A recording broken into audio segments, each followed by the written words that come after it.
Dan adapun Yunus ibnu Yazid al-Aili, maka dia rawi yang thiqah, disikohkan oleh Imam An-Nasa'i dan juga para ulama yang lain seperti Imam Ahmad.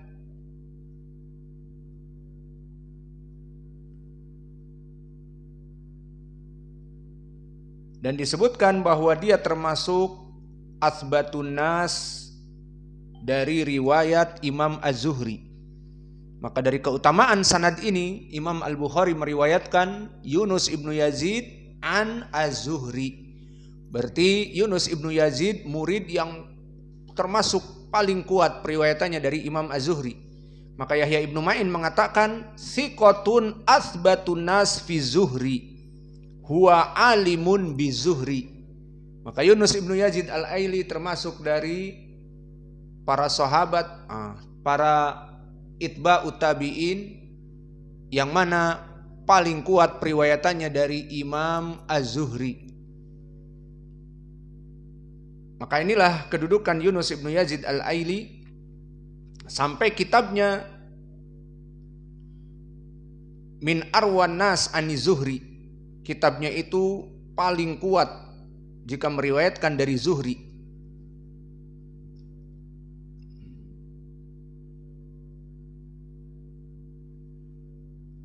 Maka inilah Yunus ibnu Yazid al-Aili. Kemudian Ani Zuhri, maka Imam Az-Zuhri telah ma'ruf dan telah kita lewati banyak sekali. Dia adalah Abu Bakar Muhammad ibnu Muslim ibni Ubaidillah ibnu Syihab Az-Zuhri, yang hidup di tabaqah yang keempat. Dan tabaqah yang keempat adalah tabi'in sogir, hidup di zamannya seperti Qatadah ibnu Di'amah, Sulaiman ibnu Tarkhan, bapaknya Mu'tamir, dan juga Thabit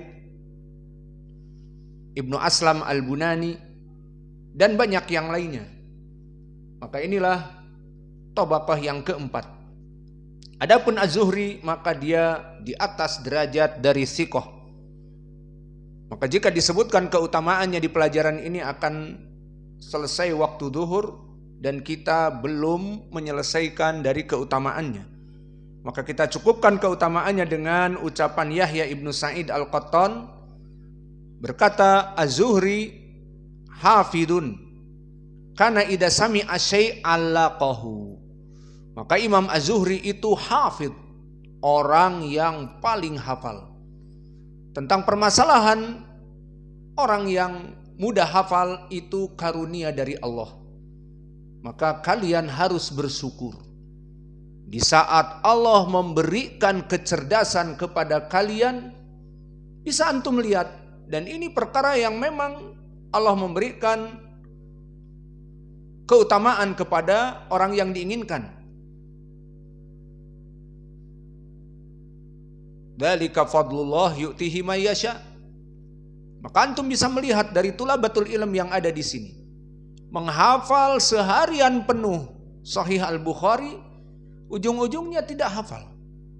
Ada yang satu la'ab, tukang main bola, tukang tidur, tapi baca 1 jam hafal. Ada lagi yang lebih parah, la'ab, main-main dan sebagainya. Pas mau belajar Sahih Al-Bukhari baca 5 menit hafal. Dan ada yang lebih parah dari itu, tukang main-main namun di saat dia duduk di majelis, seperti sekarang disebutkan qala al-Imamul Bukhari haddatsana Hajjaj ibnu Minhal, haddatsana Abdullah ibnu Umar An-Numairi, baru dibaca tadi hafal. Hajjaj ibnu Minhal, Abdullah ibnu Umar An-Numairi, haddatsana Yunus ibnu Yazid al-Aili, haddatsana Zuhri an Urwah ibni Zubair wa Sa'id ibnu Musayyib, dan seterusnya. Di majelis dia sudah hafal. Maka selesai dari pelajaran dia sudah hafal sanad dan matan. Tinggal diolah lagi, besoknya mau tasmi, murajaah. Maka banyak orang-orang yang diberikan karunia oleh Allah seperti ini, dan ini termasuk minan nikmah al-mansiyah katsirun minan nas, dari nikmat-nikmat yang terlupakan dari banyak para santri. Maka kita mendapati di sini saudara-saudara kita yang ada, Masya Allah, menghafal semuanya. Mulai dari Al-Quran dengan qiraat, mulai dengan Sahih Al-Bukhari dengan sanad, mulai dari matan-matan. Yang mana dihafal sangat mudah. Dalam waktu setengah jam, seperempat jam, bahkan tadi saya sebutkan duduk di pelajaran sudah langsung hafal sanad. Maka ini menunjukkan bahwa Allah menginginkan dari berbagai kaum muslimin, penuntut ilmu hadis dan para santri diberikan kemudahan untuk menghafal. Namun yang jadi poin, apakah dia bersyukur kepada Allah atau tidak. Dan yang menjadi poin bukan kecerdasan, awas. Jangan tertipu kalian dengan kecerdasan kalian. Tertipu, dia sudah membiasakan, saya kalau khutbah Jumat itu paling menghafal jam 10. Membahas masalah dan langsung hafal. Maka dia magrur. Dia tertipu dengan dirinya sendiri. Dipikirnya dia orang yang cerdas dan. Namun yang menjadi poin di sisi Allah bukan kecerdasan, tapi hati, ikhlas kepada Allah dan melaksanakan apa yang diperintahkan oleh Allah dan menjauhi larangan Allah. Ayat takwa, itulah yang menjadi poin. Inna akramakum indallahi atqakum. Bahwa sungguhnya orang yang paling baik di sisi Allah disebutkan apa? Yang paling takwa, bukan yang paling cerdas. Maka kecerdasan wasilah, dia hanya pengantar. Di mana seseorang di saat cerdas, orang menghafal Al-Quran 4 tahun, 5 tahun, dia hanya 6 bulan. Itu maksudnya. Tapi apakah menjadi poin bagi dia agamanya akan selamat dan menyebabkan dia masuk surga? Itu bukan masalah. Yang jadi masalah adalah sabat. Yang menjadi masalah adalah istiqomahnya dia sampai meninggal masuk kepada Islam dan berada di manhaj ahli sunnah dan taat kepada Allah.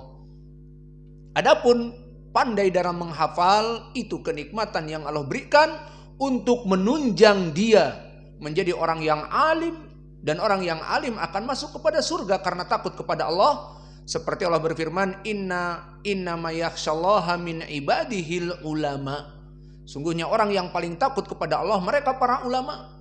Maka di dalam ayat ini pun menjadi dalil para ulama disebutkan mereka yang takut kepada Allah. Lalu pertanyaan besar, kami dapati dari santri-santri misal dan dari para masyayikh yang mana dia Masya Allah hafalannya sangat kuat, namun akhlaknya buruk, namun manhajnya buruk, namun akidahnya buruk. Inilah dia, bahwa yang menjadi poin bukan hafalan. Jika kita rujuk kepada kelompok ahlul bid'ah yang melaksanakan kebid'ahan, terutama ahlul kalam seperti Jaham ibnu Safwan, masyhur disebutkan di zamannya dia orang yang paling berilmu di Irak, Jaham ibnu Safwan. Tapi kenapa jadi mubtadi'? Kenapa sampai dia bodoh menafikan sifat-sifat Allah, sampai dia tidak terima Allah di atas langit tapi bahkan di bawah.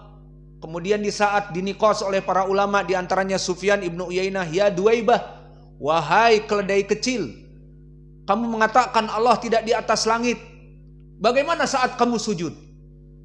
Berpikir dia baca sujud subhana rabbiyal a'la, iya apa tidak? Maha suci Allah yang di atas. Apa artinya subhana rabbiyal a'la? Maha suci Allah yang di atas. Sufyan ibnu Uyainah menanyakan dia, kamu menafikan Allah di atas, kamu sujud baca apa? Wahai Duwaibah.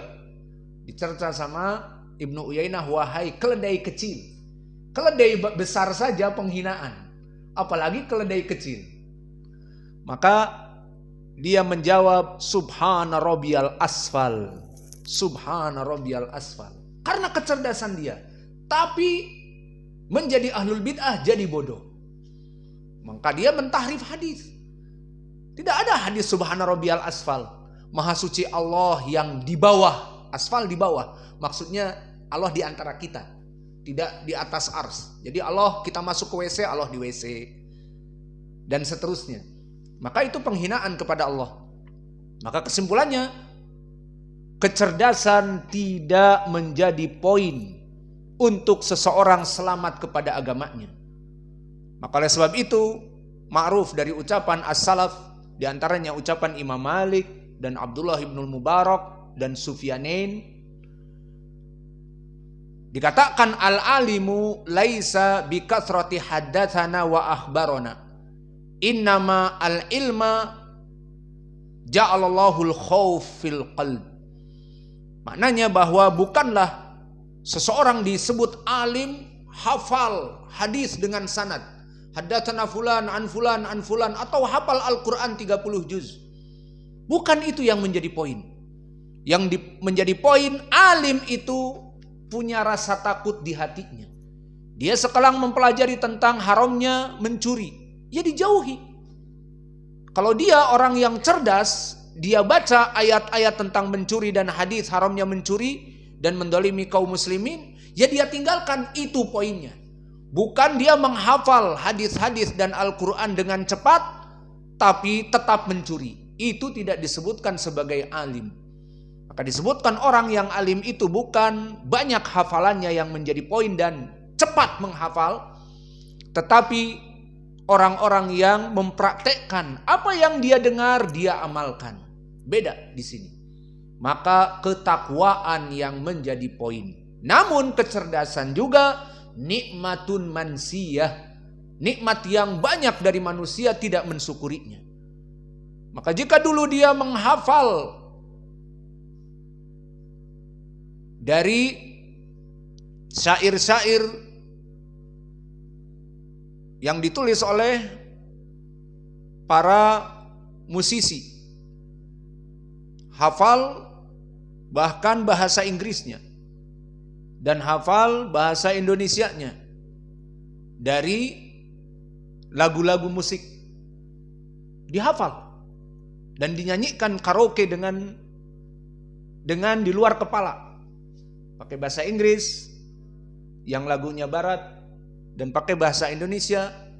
Dan kalau manggung ngeband dan dia juga sibuk sekolah, hanya butuh 1 kali latihan, hafal semua matannya dari lirik yang akan dia kajikan. Dan di saat dia mendengar sekali musik, dia langsung hafal chord-chordnya. A minor, D minor, G, A minor, D minor, F, G, dan sebagainya. Sehingga dalam waktu sekejap dia bisa menghafal.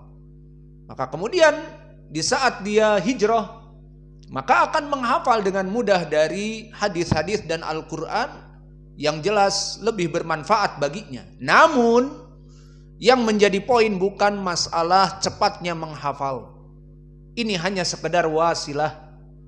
Dan begitu pun dari keagungan Imam Az-Zuhri, disebutkan oleh Yahya ibnu Sa'id, dia hafidh, seorang yang hafal. Idza sami'a syai'an allaqahu. Jika dia mendengar sesuatu maka dihafalnya. Maka oleh sebab itu latihan dari sekarang antum, barakallahu fikum. Jangan di majelis itu 1 jam kita belajar, bengong. Disebutkan sanadnya Sahih Al-Bukhari, bengong. Disebutkan syarah dari matannya, bengong. Keluar dari pelajaran tidak paham apa-apa, hanya 1%, hanya duduk pegal dan sebagainya. Maka fokus. Mulai dari sekarang kalian fokus. Oh, ini mau belajar. Pelajaran apa? Kitab Sahih Al-Bukhari. Dilihat sanadnya yang mana. Dilihat pelajarannya bab apa. CBSA, cara belajar siswa aktif. Paling sedikit antum duduk dengan kami sekarang di awal pelajaran, mengetahui makna dari bahasa Indonesianya. Nanti dihafal, diulang-ulang, itu adalah pelengkap. Namun di antara kalian ada yang cerdas dan sistemnya CBSA, cara belajar siswa aktif. Maka besok pelajaran apa? Besok pelajaran Sahih Al-Bukhari tentang Al-Ifk. Maka dari malam dia mempelajari hadis itu, membacanya, memahaminya, menerjemahkan sendiri, kemudian menghafal. Maka di saat dia duduk di pelajaran besoknya dengan ustadznya, dia sudah memahami materi 70%. Tinggal dilengkapi 30% nanti murojaah. Sehingga dia di dalam majelis pertama dengan gurunya sudah hafal sanadnya. Dan sudah hafal beberapa lafaz. Dan terutama wajah pendalilan. Mana wajah mutabaqah hadis ini kepada permasalahan kitabul ifik. Permasalahan babul ifik. Tentang permasalahan Allah yabri'u Aisyah. Allah menurunkan ayat untuk berlepas diri dari Aisyah. Difahami itu semua. Maka inilah yang kita inginkan dari kalian. Maka jangan ada di antara kalian yang merasa rendah diri. Aduh, saya tiap menghafal hadis tidak pernah masuk. Maka di hari berikutnya kena pukul terus. Terus berusaha. Dan terus usahakan fokus. Maka fokus di dalam pelajaran itu perkara yang penting. Maka kenapa kemarin-kemarin juga kita sangat mencela orang-orang yang duduk di sini tapi terkena permasalahan pacar atau mencintai fulanah. Kita tidak mengatakan kepada mereka pacaran, maknanya mereka berjalan bersama, bergandengan tangan dan bermesraan, bukan. Di sini maknanya mengenal si fulanah dan mengirim surat dan saling di antara mereka ada hubungan, misalnya itu saja.